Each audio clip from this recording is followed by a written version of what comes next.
Assalamualaikum warahmatullahi wabarakatuh.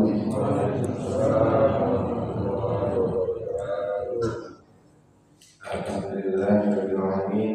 Wassalatu wassalamu ala asyrofil anbiya'i wal mursalin sayyidina wa maulana Muhammadin wa ala alihi washabihi ajma'in.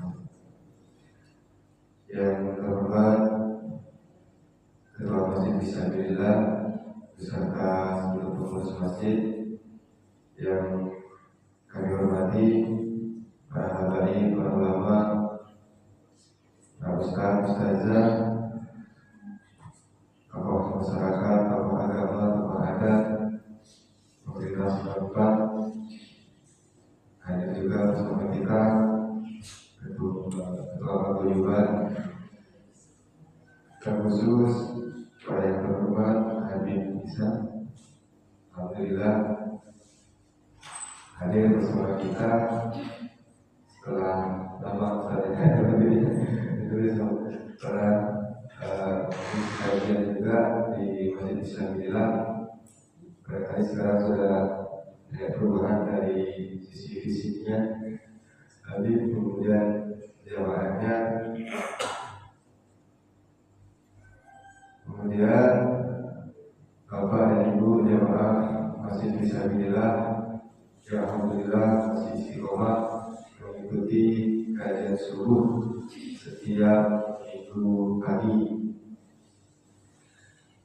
Puji syukur, mari sama-sama kita ucapkan kepada Allah Subhanahu wa Ta'ala dengan bersama-sama mengucapkan alhamdulillahirabbil alamin. Kita semua masih diberikan nikmat iman, nikmat Islam, nikmat sehat, nikmat kesempatan. Alhamdulillah pada hari ini kita semua dapat hadir mengikuti kajian subuh. Salawat dan salam mari senantiasa kita sampaikan juga kepada Nabi Muhammad SAW. Allahumma sholli ala sayyidina Muhammad wa ala ali sayyidina Muhammad. Semoga kita semua istiqomah melayani sunnah-sunnahnya, dan mudah-mudahan semoga kita semua mendapat syafaatnya. Amin. Bapak dan Ibu yang kami hormati, pada subuh kali ini kita menghadirkan Habib Isa. Alhamdulillah beliau hadir.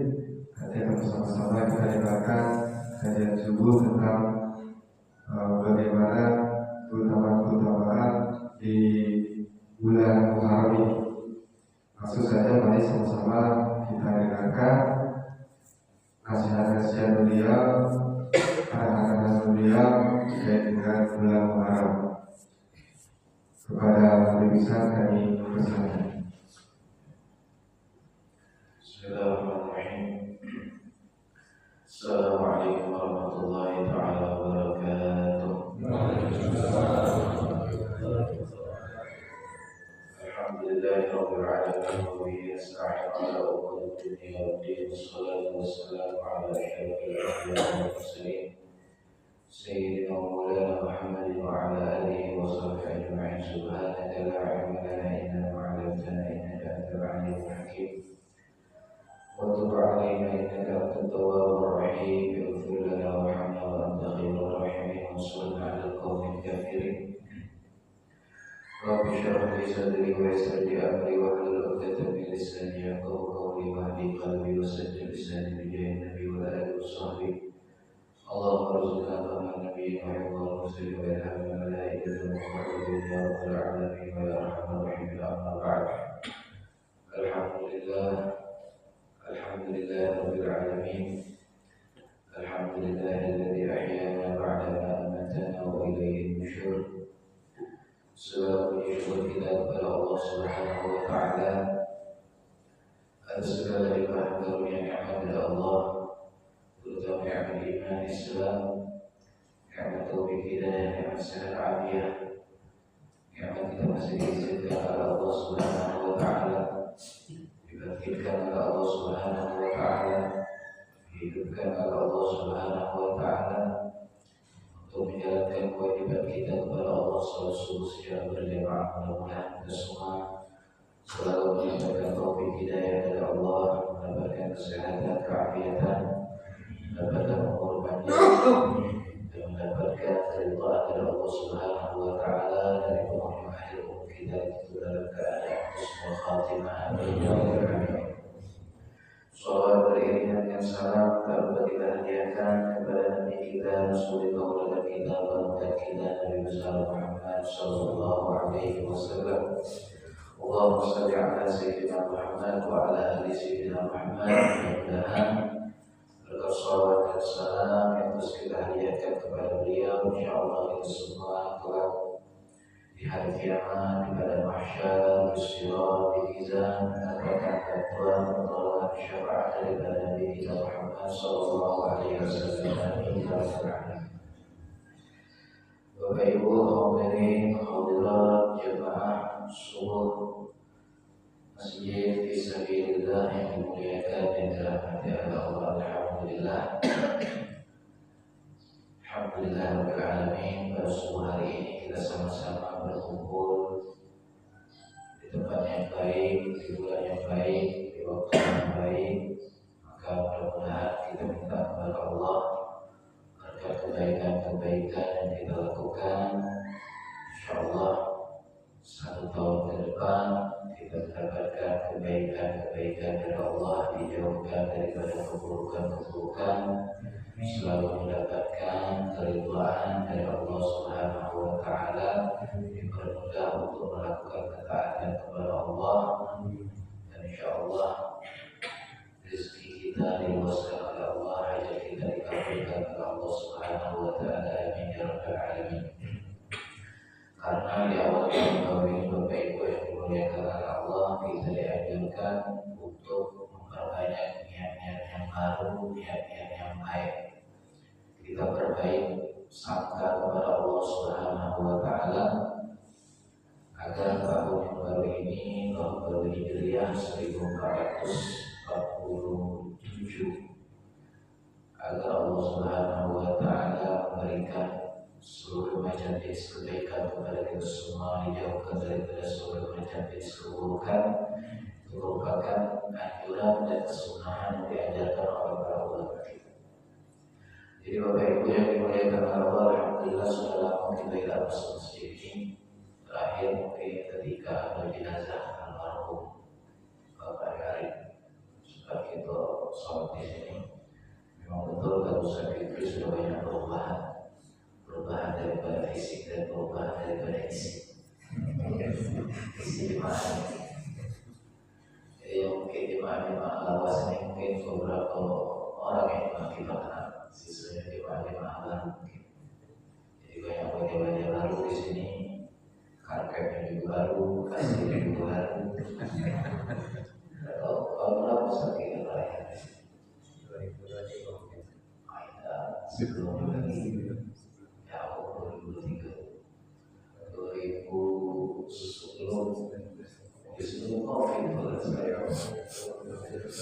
COVID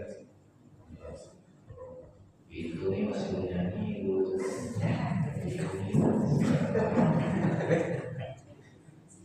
panas sholat di sini. Mikrofon belum ada. Alhamdulillah sudah berkata ya, ada remaja berkat beliau karena di sini. Alhamdulillah kita kembali dipertemukan oleh Allah Subhanahu wa Ta'ala. Insyaallah pada kesempatan kali ini kita akan sedikit membahas tentang keutamaan atau apa-apa yang tersirat di dalam bulan Muharram, yang pada saat ini kita sudah masuk tanggal 3 mungkin daripada bulan Muharram, awal bulan daripada tahun Hijriah. Jadi Bapak Ibu yang dimuliakan oleh Allah, perlu diketahui bulan Muharram ini menjadi bulan yang pertama di dalam kalender ataupun di dalam kalender Hijriah. Bulan Muharram juga menjadi pertanda tentang peristiwa hijrahnya Nabi besar Muhammad Sallallahu Alaihi Wasallam.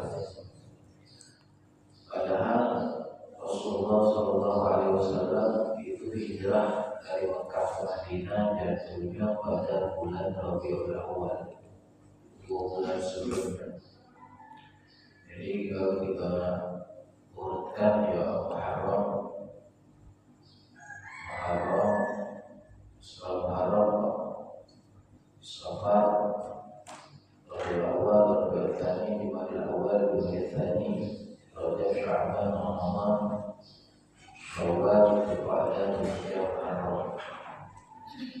Jadi 2 bulan sebelumnya atau 2 bulan setelah itu Rasulullah SAW melakukan hijrah. Tapi kok peristiwa Isra, peristiwa hijrahnya Nabi itu biasa dikaitkan dengan bulan Muharram. Maka di sini ulama mengomentari Bapak Ibu yang dimuliakan Allah, Rasulullah SAW itu bertujuan untuk hijrah, niat hijrahnya itu awal mulanya dari bulan Muharram. Bahkan beliau memerintahkan sebagian sahabat-sahabatnya untuk melakukan hijrah ke kota Madinah itu pada bulan Muharram. Jadi niat tekad bulan untuk berhijrah itu jatuhnya pada bulan Muharram. Makanya bulan Muharram ini menjadi awal bulan daripada bulan Hijriah. Dan walaupun Rasulullah SAW beliau hijrahnya itu di bulan Rabiul Awal, tapi kebanyakan para sahabat itu sudah hijrah duluan di bulan Rabiul Awal, di bulan Muharram. Jadi itu yang perlu kita ketahui baik. Kemudian susunan bulan itu tersendiri itu disusun di fase ataupun di zamannya Sayyidina Umar bin Khattab. Dulu di dalam Islam ada bulan-bulan tapi belum tersusun. Maka dijadikanlah bulan pertama itu bulan Muharram dan bulan yang terakhir itu adalah bulan Dzulhijjah. Nah, bulan pertama termasuk Ashhurul Hurum, bulan-bulan haram. Dan bulan yang terakhir juga termasuk Ashhurul Hurum, bulan yang diharapkan oleh Allah Subhanahu wa Ta'ala. Jadi awal bulan itu bulan haram, akhir bulan itu juga bulan haram. Nah, istilahnya di dalam syariat itu bulan-bulan haram. Kenapa dinamakan bulan haram? Karena di dalamnya diharapkan bagi umat Islam untuk melakukan peperangan. Kenapa dilarang untuk berperang? Karena dari bulan Muharram, bulan Muharram dan sebelumnya bulan Dzulhijjah, Bapak Ibu, itu adalah bulan musim haji. Jadi mulai dari bulan Dzulqa'dah, Dzulhijjah, Muharram itu musim-musim mau melaksanakan ibadah haji. Jadi jangan sampai ketika orang lagi melaksanakan ibadah haji ada yang berperang, maka mengganggu ketertiban ataupun mengganggu ibadah manasik mereka yang melaksanakan ibadah haji ataupun umrah. Jadi makanya bulan tersebut diharamkan untuk berperang. Kemudian bulan haram tersendiri itu ada 4 dijelaskan di dalam Al-Quran. Inna iddatal syuhuri 'inda Allahi 12 syahran fi kitabillah yawma khalaqas samawati wal ardi minha arba'atun hurum. 3 berurutan, 1 terpisah. Dzulqa'dah, Dzulhijjah, Muharram sama Rajab.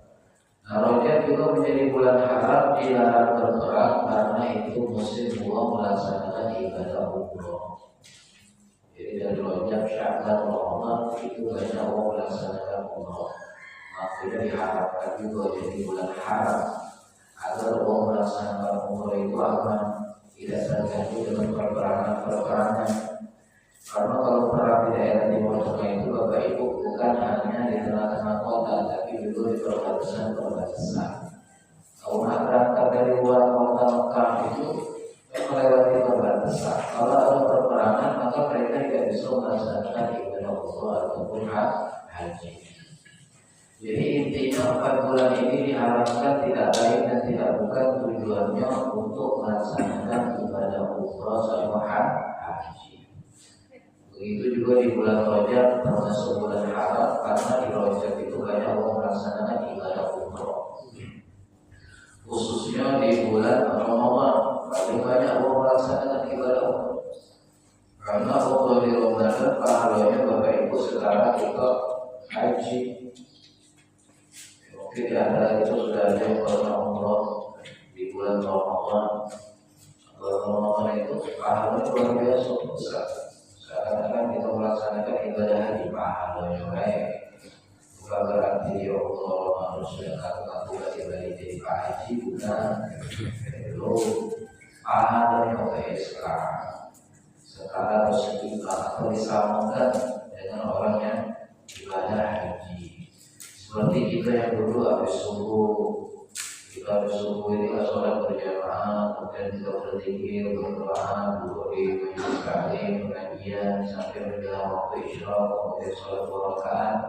Maka pahalanya juga sama seperti pahala haji sempurna. Jangan kalian melakukan sudah melakukan itu balik-balik aku Pak Haji, jangan. Belum. Kalau baiklah Pak Haji berangkat punyalamu, kayaknya dari berapa tahun kita ibadah haji? 20 tahun kalau sampai umur. Jadi kira sampai. Karena kalau jadi duitnya banyak cepat kita berangkat. Cari tahun. Tapi kadang yang cepat itu masih nunggu. Yang mahal dulu masih nunggu 5 tahunan, 2 tahunan paling cepat. Itu zaman sekarang ini luar biasa. Jadi Bapak Ibu yang dimuliakan oleh Allah, dengan alasan itulah 4 bulan itu dinamakan dengan bulan haram. Jadi karena diharapkan perperangan tujuannya untuk orang itu agar leluasa, aman, tentram, nyaman melaksanakan ibadah haji ataupun ibadah umroh. Jadi Bapak Ibu yang dimuliakan oleh Allah, di dalam bulan Muharram juga kita teringat tentang jasa Nabi besar Muhammad SAW yang mana beliau itu berkorban demi agama Allah Subhanahu wa Ta'ala. Kalau beliau tidak diperintahkan hijrah, maka bisa dipastikan Islam itu tidak bisa berkembang di kota Mekah. Kalau demikian Bapak Ibu yang dimuliakan oleh Allah, ya kota Mekah itu fanatiknya sangat kuat dengan kesukuan, dengan ras ataupun dengan nenek moyang. Atau mereka itu sangat kental untuk mengikuti tradisi sebelumnya. Walaupun ada seseorang yang datang dengan kehebatan, dengan keistimewaan, kalau maksud itu dengan mukjizat lah, itu mereka tidak akan bisa tunduk, tidak akan mudah percaya, kecuali memang tradisi agama tersebut warisan nenek moyang. Jadi susah Islam akan kembang di kota Mekah. Makanya hikmah dari Allah Subhanahu wa Ta'ala, Rasulullah SAW pun diperintahkan untuk hijrah dari kota Mekah menuju Madinah. Nah, kalau kita tengok Bapak Ibu yang dimuliakan oleh Allah, beliau itu melakukan perjalanan kurang lebih hampir 8 hari daripada kota Mekah menuju kota Madinah. Itu ditempuh dengan kendaraan berupa onta atau kuda. Di dalam beberapa riwayat disebutkan. Nah, ini kita garis bawahi di sini Bapak Ibu, perjuangan beliau untuk menegakkan agama Allah Subhanahu wa Ta'ala demi tersebarnya Islam, demi tersebarnya umat Islam di seluruh penjuru dunia. Beliau itu rela berkorban, berhari-hari berjalan, panas-panasan, berdingin-dinginan untuk agar Islam ini tersebar. Bahkan beliau berkorban, hampir berkorban nyawa pun demi agama Allah Subhanahu wa Ta'ala. Ini harus kita ingat Bapak Ibu yang dimuliakan oleh Allah. Semangat hijrahnya Nabi itu harus sampai ke kita galau-galau. Jangan sampai semangat hijrahnya Nabi itu terhenti kepada beliau.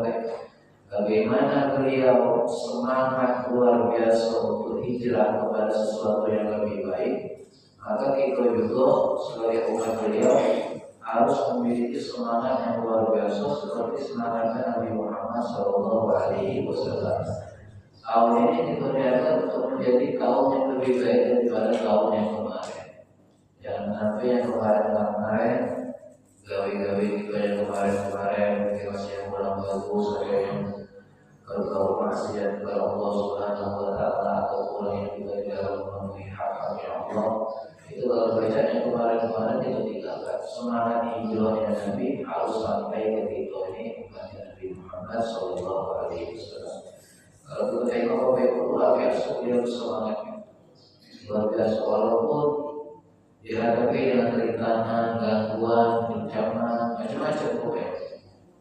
Ancaman daripada orang-orang Quraisy pada waktu itu, bahkan mereka bersepakat mengumpulkan seluruh pemuda-pemuda daripada orang Quraisy. Mereka bersepakat untuk menghabisi ataupun mengeksekusi Nabi Muhammad SAW pada malam Rasulullah hijrah. Mereka sepakat dikumpulkan hampir kurang lebih 15 orang mengepung rumah Nabi Muhammad SAW. Tujuannya satu, untuk membunuh Nabi Muhammad SAW. Tapi tidak sampai demikian, pertolongan Allah kasih datang. Kemudian Rasulullah berkata, menantu beliau, sepupu beliau, Sayyidina Ali bin Abi Thalib untuk tidur di tempatnya beliau, berselimut dan selimutnya Nabi Muhammad SAW. Orang-orang Quraisy, pemuda-pemuda yang hebat, yang kekal, yang luar biasa, itu sudah menutup rumah Nabi Muhammad SAW. Cuma mereka belum berani masuk, baru ngintip-ngintip daripada lubang pintu. Maka ketika itu Rasulullah SAW atas izin Allah keluar rumah tanpa sepengetahuan mereka. Mereka pun ketiduran dan tidak melihat Nabi Muhammad SAW. Jika Rasulullah keluar, beliau membacakan salah satu ayat yang mungkin dipahami gara-gara di dalam surat Yasin. Jangan baik-baik sadar mengkalbi sadar kalau syaitan ataupun layu sius. Dan memang mereka berbaik. Nabi keluar, tapi mereka itu di antara tidur sama terbangun berkat apa yang beliau baca Nabi Muhammad SAW. Jangan baik-baik sadar mengkalbi sadar kalau syaitan ataupun layu sius.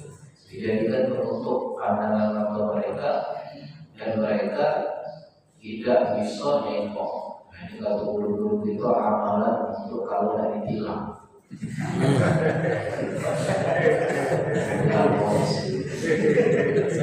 Polisi. Dia sudah itu untuk bermain,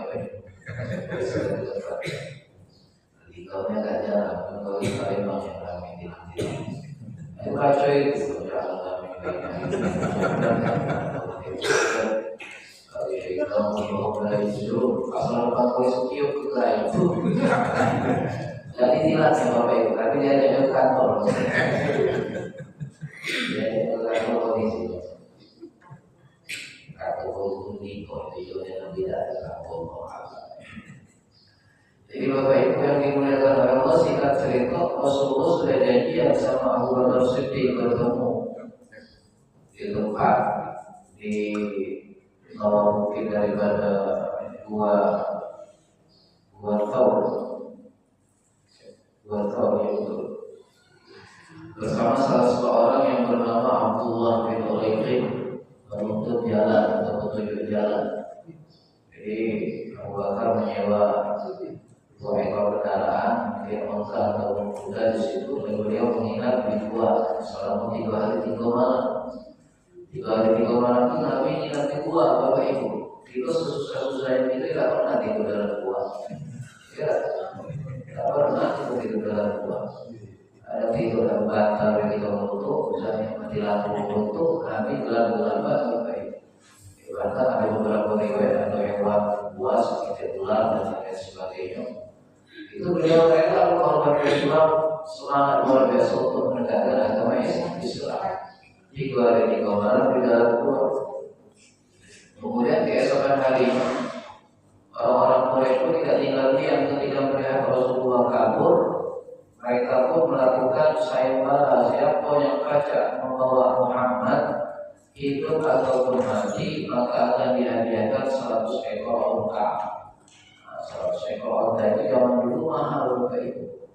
Kalau sekarang ini mungkin unta seharga ini kisaran 2 kali harga sapi lah mungkin Allah. Kita tak pernah nyampe unta sapi. Sapi 2 kali gitu. Kurang lebih seperti itulah harganya 2 kali harga sapi.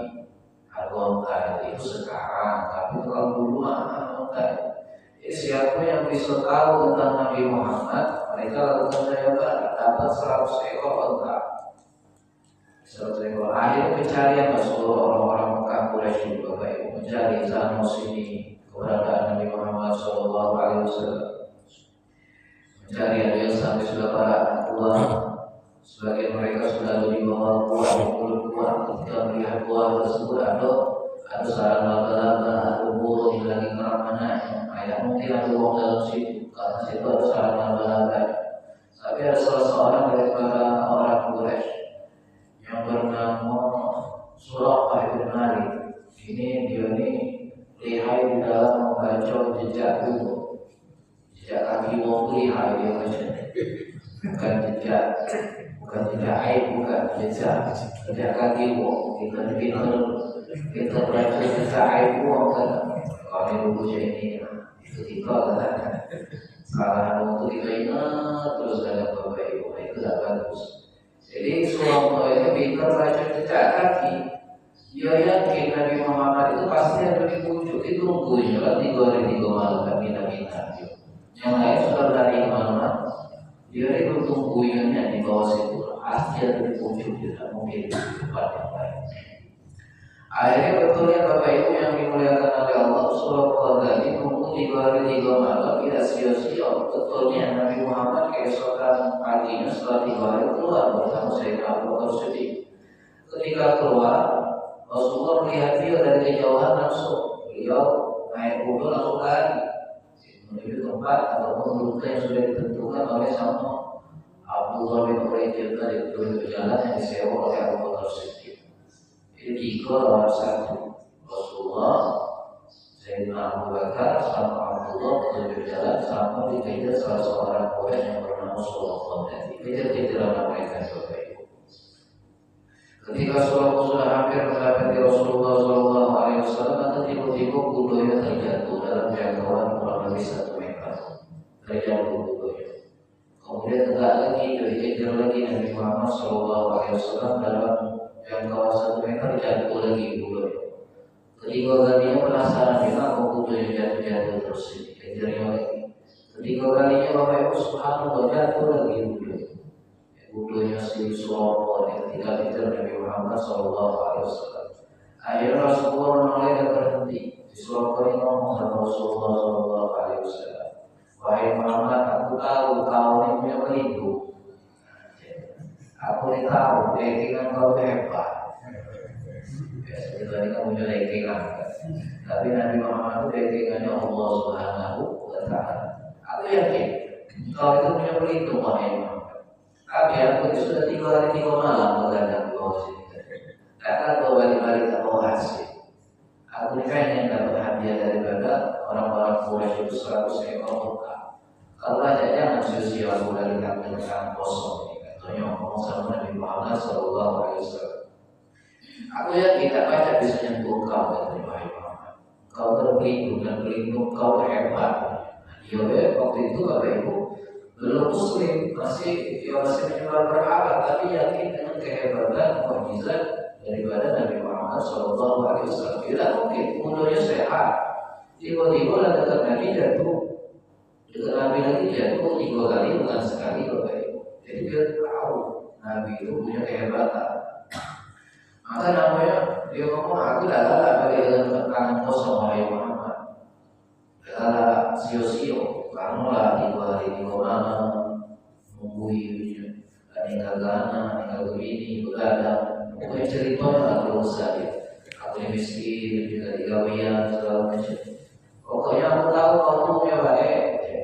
Jangan sampai aku balik dengan tangan kosong. Akhirnya Rasulullah SAW itu menulis surat. Menulis surat, beliau tuliskan dari Muhammad untuk Suraqah akan menjanjikan 2 gelang emas kerajaan Persia. Rasulullah tulis surat Suraqah itu. Ketika diterima sama Suraqah, tidak mungkin wahai Muhammad kau menunjuk aku 2 gelang emas. Sedangkan sekarang kau kabur dari Mekah ke Madinah. Dari mana ada gelang emas? Kata Nabi Muhammad, dan simpellah sudah itu, tapi kau tahu dewe.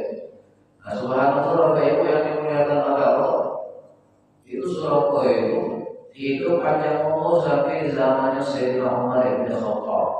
Sayyidina Abu Bakar lewat panjang umur di Rasulullah meninggal di masa itu. Abu Bakar itu meninggal di wasiat. Ketika zaman Sayyidina Umar banyak menaklukkan negeri-negeri Persia sama Syam, dan juga banyak mendapatkan harta rampasan perang. Salah satunya yaitu gelang-gelang, perabotan-perabotan yang ada di kerajaan Persia itu didapatkan oleh umat Islam di zamannya Sayyidina Umar bin Khattab. Nah, Surah ini banyak menghormati siapa? Tapi lakukan ya. Sampai di zaman Sayyidina Umar itu Bapak Ibu yang dimuliakan oleh Allah, Sayyidina Umar buat pengumuman di masjid. Siapa di sini yang kenal dengan Surah? Ibu dari pandang lagi dia sudah tua, dia sudah muslim pada waktu itu, sudah masuk Islam di Batu Mekah.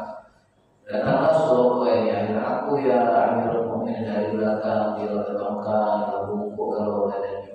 Datang dia kepada Sayyidina Umar bin Khattab, wahai Surah, apakah engkau menyimpan titipan surat daripada Nabi Muhammad Sallallahu Alaihi Wasallam?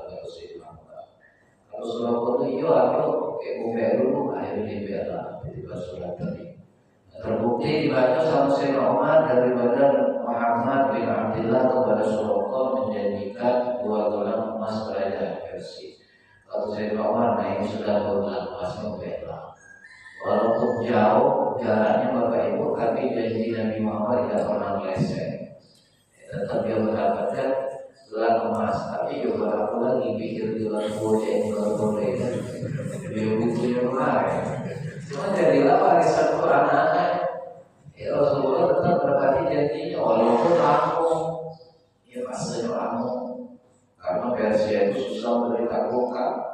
Tapi tetap kita percaya dengan apa yang disampaikan oleh baginda Nabi besar Muhammad Sallallahu Alaihi Wasallam. Nah itu yang ingin kita sampaikan Bapak Ibu, perjuangan Nabi Muhammad Sallallahu Alaihi Wasallam, usaha beliau, semangat beliau, jerih payah beliau, itu jangan sampai terhenti di sana oleh kalau baca sampai kepada dibagal-bagal semangat berubah, semangat untuk menjadi yang lebih baik, semangat untuk di dalam ibadah kepada Allah Subhanahu Wa Taala, semangat untuk lebih taat, semangat untuk ngaji, belajar ilmu agama Allah, semangat untuk berkumpul dengan orang-orang yang soleh, semangat untuk memperbanyak zikir, semangat untuk memperbanyak sedekah.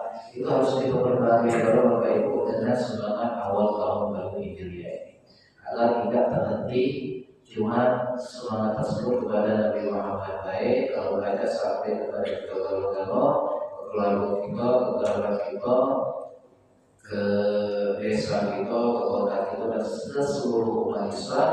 Perjuangan yang dilakukan oleh Nabi Muhammad itu harus tetap diteruskan. Semangat beliau harus tetap dijaga.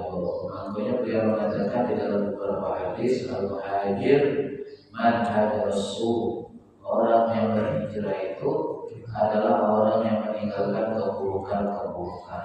Jangan sampai keburukan yang tahun lalu masih digawe-gawe, tinggalkanlah gawe-gawe yang lama yang kurang bagus.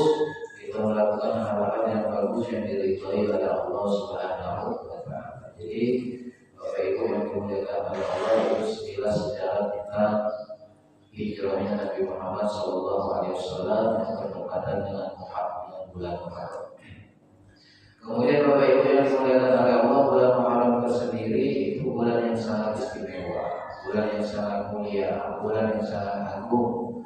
Bahkan bulan Muharram itu banyak amalan-amalan yang diajarkan oleh baginda Nabi besar Muhammad Sallallahu Alaihi Wasallam. Salah satunya yaitu berpuasa.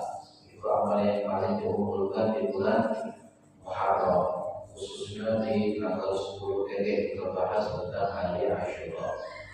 Jadi di bulan Muharram ini amalan yang paling top, yang paling hebat, tidak ada lawannya Bapak Ibu puasa.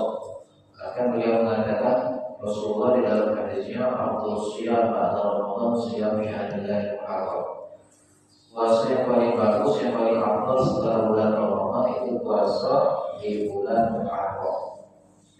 Entah kita nak ambil awal 10 harinya silahkan, atau kita ambil Senin Kamis Biru silahkan. Dan yang terpenting tadi kita puasanya di tanggal 10 lagi di hari Asyura. Tepatnya mungkin kalau sekarang tanggal 3 berapa hari lagi sekarang hari Asyura itu. Jadi sangat dianjurkan untuk kita berpuasa Bapak Ibu. Dan kalau bisa kita berpuasanya tidak tunggal, jadi digandingkan dengan puasa di hari ke-9 agar tidak menyerupai orang-orang Yahudi. Karena Nabi Muhammad SAW beliau ketika masuk Mekah itu melihat orang-orang Yahudi berpuasa atas keselamatan Nabi Allah Musa alaihissalam daripada kejaran Firaun. Maka beliau mengatakan, "Anu ahaku bikum bi Musa." Kami lebih berhak untuk berpuasa karena Nabi Musa Nabi kami juga. Maka Rasulullah pun berpuasa dan perintahkan sahabat untuk berpuasa. Nah, agar tidak sama, Nabi Muhammad puasa di hari sebelum tanggal 9 daripada bulan Muharram. Tapi beliau tidak sempat berpuasa karena beliau sudah meninggal duluan. Tapi beliau menganjurkan untuk berpuasa di tanggal 9, istilahnya hari Tasyrik. Jadi kita dianjurkan juga puasa tanggal 9, dianjurkan juga puasa Bapak Ibu di tanggal ke-10. Jadi amalan yang paling penting yang bisa kita amalkan itu adalah berpuasa. Kemudian juga di tanggal 10 atau dikenal dengan hari Asyura Bapak Ibu, kita dianjurkan untuk memperluas rezeki keluarga. Dari sekian banyak amalan-amalan yang diajarkan oleh para ulama disebutkan di dalam beberapa riwayat, dua amalan yang paling penting yang harus kita lakukan, puasa sama meluaskan rezeki keluarga atau si'ah al-iyad. Jadi kalau biasanya belanja untuk ibu-ibu itu 20.000, jadi lebihnya jadi 200.000. Khususnya di hari Asyura tanggal 10. Jadi bapak-bapak yang ada di sini mungkin atau punya dengan kajian ini tanggal 10 Muharram tadi jangan belanja 20.000 lah. Kalau banyak lebihnya yang biasa makan tempe, naik level sedikit jadi ayam. Yang biasa tidak ada buah-buahan, yuk buah-buahan.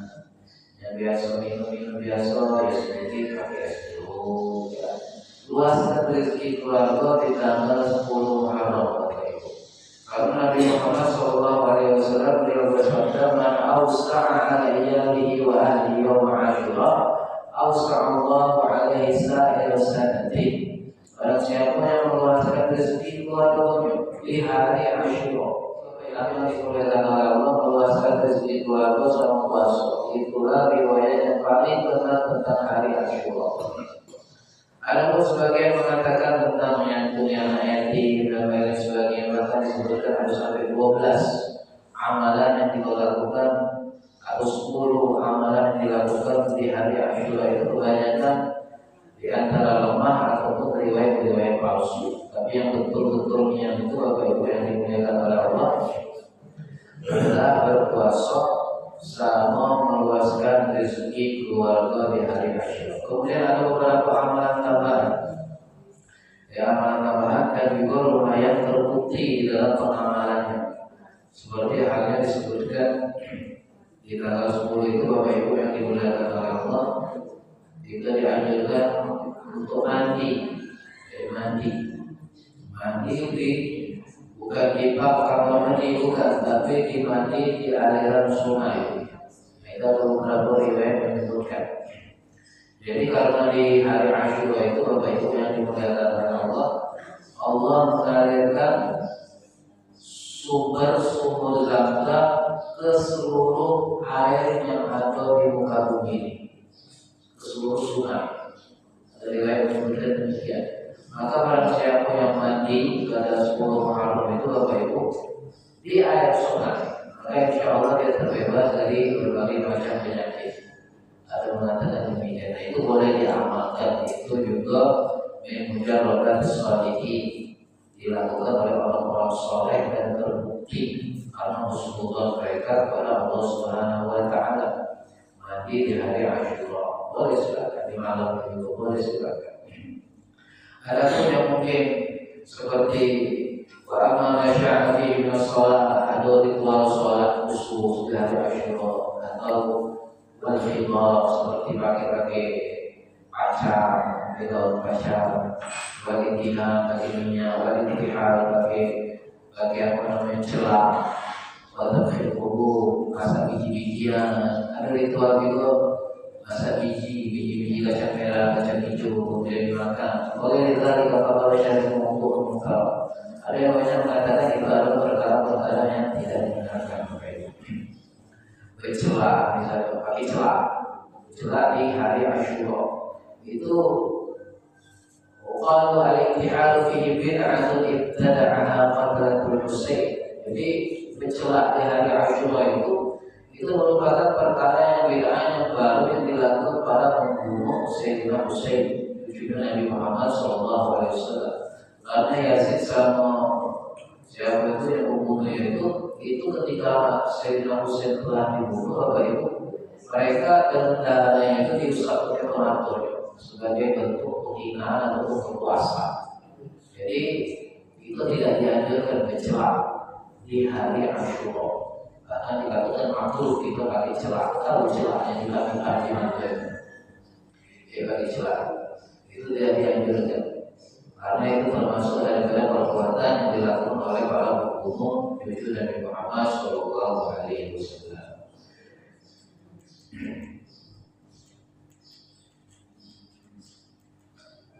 Jadi Bapak Ibu yang dimuliakan oleh Allah, hari Asyura merupakan hari yang mulia, yang istimewa. Kita dianjurkan berpuasa, kita dianjurkan meluas rezeki keluarga, karena di hari tersebut juga banyak kejadian-kejadian yang penting yang Allah Subhanahu wa Ta'ala sebutkan, yang Allah Ta'ala ceritakan di dalam Al-Quran. Kebanyakan itu terjadi di hari Asyura. Dikatakan juga Asyura itu dinamakan Asyura karena ada Asyuratul, harus 10 kejadian-kejadian yang tertimpa kepada para anbiya sebelumnya. 10 kejadian. Ada yang mengatakan Asyura itu ya tanggal 10, ada yang mengatakan Asyura itu harus 10 kejadian yang terjadi di hari Asyura, yang terjadi kepada para nabi-nabi Allah Subhanahu wa Ta'ala. Banyak kalau kita sebutkan Bapak Ibu yang dimuliakan oleh Allah, salah satunya mungkin yang diselamatkannya Nabi Allah Musa dari Fir'aun itu di hari Asyura. Kemudian keluarnya Nabi Allah Yunus alaihissalam dari perbudakan itu juga di hari Asyura. Kemudian sembuhnya mata Nabi Allah Ya'qub alaihissalam itu juga di hari Asyura. Dikeluarkan Nabi Allah Yusuf alaihissalam daripada sumur itu juga di hari Asyura. Kemudian berlabuhnya kapal Nabi Allah Nuh alaihissalam itu juga di hari Asyura. Jadi banyak kejadian-kejadian penting. Diterimanya taubat Nabi Allah Adam itu juga di hari Asyura. Jadi hari Asyura ini tanggal 6 Juli itu lagi Bapak Ibu betul-betul hari yang istimewa. Jadi harus khusus, jangan lewat cek dulu ya hari Asyura. Harus ada kekhususan di dalam keluarga kita, entah kita dengan cara berpuasa atau dengan cara kita meluaskan rezeki keluarga kita. Maka insya Allah dengan kita cara meluaskan rezeki tadi Bapak Ibu, kita mohon kepada Allah rezeki kita diluaskan juga oleh Allah Subhanahu wa Ta'ala. Jadi Bapak Ibu yang dimuliakan oleh Allah, itu tentang sekilas keutamaan fadilah daripada bulan Muharram, dan juga sekilas sejarah daripada hijrahnya Nabi Muhammad SAW, dan juga tentang keutamaan penting yang terjadi di hari Asyura. Mudah-mudahan sebagai motivasi bagi kita kalau Bapak Ibu agar bisa beramal, agar bisa berubah menjadi yang lebih baik lagi, agar bisa mengamalkan apa yang diajarkan oleh baginda Nabi Muhammad SAW. Dan mudah-mudahan tahun baru Hijriah ini Bapak Ibu kita semakin semangat, semakin rajin, semakin berubah menjadi yang lebih baik dengan semangatnya Nabi besar Muhammad SAW. Amin ya rabbal alamin. Bila Bapak Ibu ini yang bisa saya sampaikan, semoga ada manfaatnya. Wassalamualaikum warahmatullahi wabarakatuh.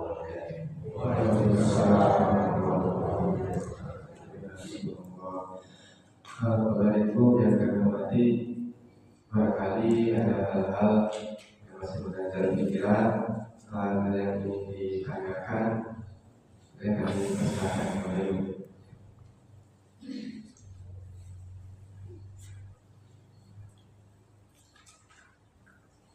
subuh, baik.